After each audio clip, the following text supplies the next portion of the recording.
Sementara itu pemirsa, berbagai cara bisa dilakukan untuk menghasilkan produk pertanian secara maksimal meski memiliki lahan yang terbatas. Salah satunya adalah menerapkan pertanian tumpang sari. Seperti apa tipsnya? Mari kita simak informasi berikut ini.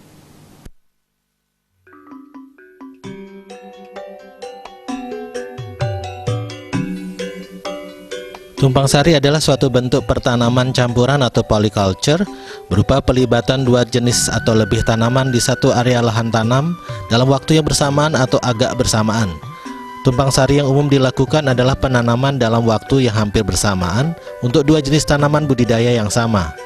Tujuan dilakukannya polyculture adalah mendapatkan produksi yang tinggi dan maksimal dengan lahan yang ada. Melalui bercocok tanam dengan tumpang sari, tanaman utama akan tetap tumbuh dengan semestinya dan tanaman tumpang sari juga tetap tumbuh tanpa mengganggu tanaman utama. Tips yang perlu dilakukan adalah memilih bibit yang unggul dan menanamnya dengan jarak yang tepat.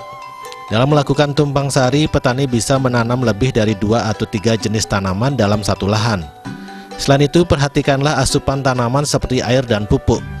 Tips lainnya yakni jangan sampai tanaman kekurangan unsur hara, karena menanam dengan pola tumpang sari memerlukan lebih banyak unsur hara dibandingkan pola tanaman biasa. Keunggulan penerapan tanaman tumpang sari adalah petani bisa melakukan panen kapan saja dan tidak hanya menunggu satu jenis tanaman. Desa Aryani, Bali TV.